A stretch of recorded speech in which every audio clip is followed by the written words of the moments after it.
Parang bumalik tayo sa nakaraan. Ito, tignan nyo ha. Ito yung master's bedroom. Ay, hanggang dito lang tayo. Ito yung master's bedroom ng mother and father ni Padre Burgos. First copy ng No Limit Angere. Ito. Ito yung makalumang telepono nung sinaunang panahon. 1700s? 1700s? Yes, sir.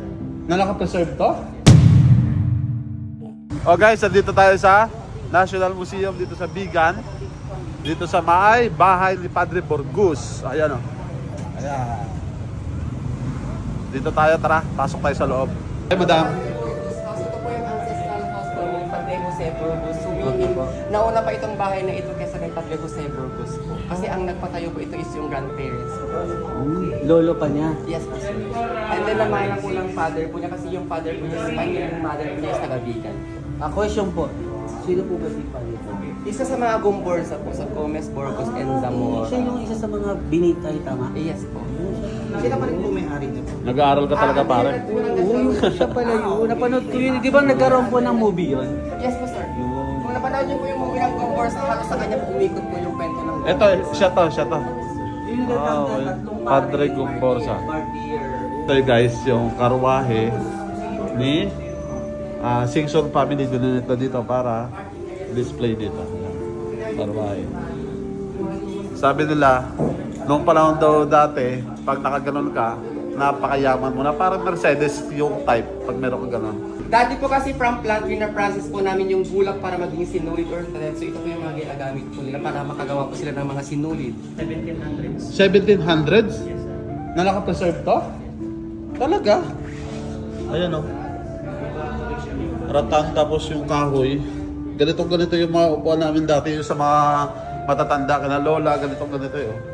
Kaso, bawal siyang upuan. Ayan. Tara, pasok pa tayo sa loob kung ano meron dito. Ito. Oh! Pwede sa subdivision namin to. Ay, ano? Makina siya sa pero kamay. Ah, kamay to? Ah, mano-mano? Kasi yung ano kasi yung Ah, okay. paa. Oo. Ito sa kamay. Oh, okay. Yan, kamay. Oo. Pero Kasi di ba yung dati ganyan. Ah, ngayon. Tapos ito, pa... okay. Tapos ito, Lumitang Hire. Xerox copy niya. Ito daw yung Xerox copy, yung pinakauna-unang Xerox copy. First copy ng No Limit Angere. Ito.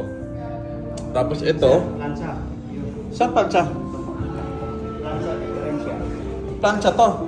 Lalagyan ng uling. Ah, okay. Ito, hindi ko na alam kung ano to. Grabe. Ayan o. Yung mga... Ano tawag dito kaya? Butaka.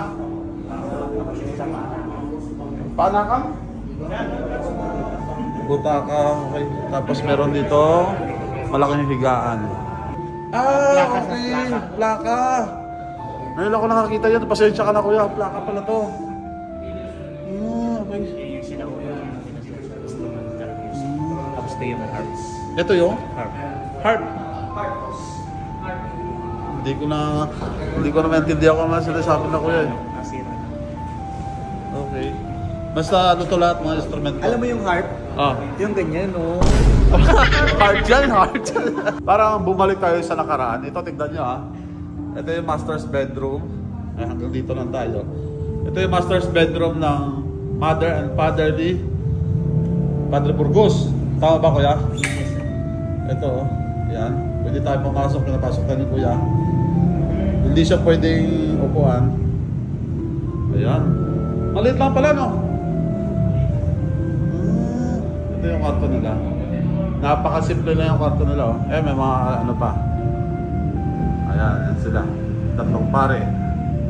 Ayan. Grabe, first time ko makapunta dito. Parang bumalik tayo sa nakaraan. Tara, labas naman tayo. Ito yung makalumang telepono nung sinaunang panahon. Ito. Ito. Paano gagamitin yan? Ito, dalayan mo. O, dahil mo ng ganyan, no? Dahil, ganon. Saan yung, ano, yung lalagay sa tenga? Ito yung sa iyo, ito.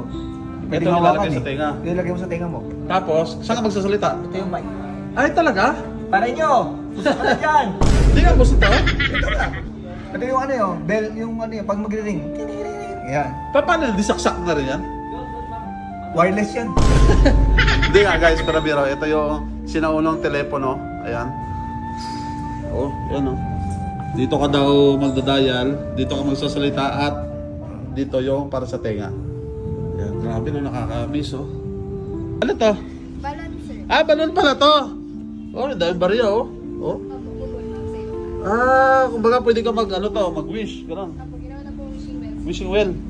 Oh, okay. Madam, mag-wish ka na. Wish ko po. Dali.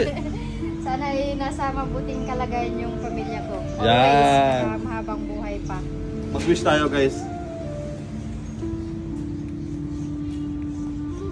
Guys, punta naman tayo sa may dito sa Old Provincial Jail. Ayan oh. Provincial Jail ng Ilocos Sur. Ayan, mga tropa natin oh. Ayan. Tara, pasok tayo sa loob. Shout out sa inyo mga boss. Oh. Ano ba? Titignan mo na ako.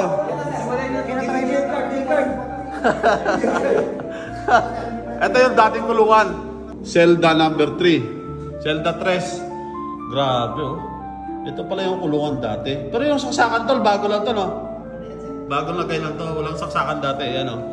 Grabe lang, pakasolid yung mga bato dito. Oh. Talagang hindi ka makakatakas dun oh. Yun oh. Bukod sa finish siya, tignan mo naman yung mga brakes na nakalagay dyan oh. Solid. Hindi ka talaga makakatakas no kaya no? Ayan oh. Meron pa dun sa kabila kaso storage na doon. Ito lang talaga yung pinakakulungan nila dati. And shoutout sa inyo mga boss. Ayan. President Elpidio Quirino. Kasama doon yung asawa niya. Ito. Bakit nandito sila? Bakit nandito yung mga picture nila? Sabi daw nila, yung tatay pala ni Elpidio Quirino is dating jail warden dito. At dito rin pinanganak si Elpidio Quirino. Doon sa kwartong yun oh. Ayan, punta tayo dito. Ito, yan. Dito na pinanganak. Oh! Grabe. May mga barong po.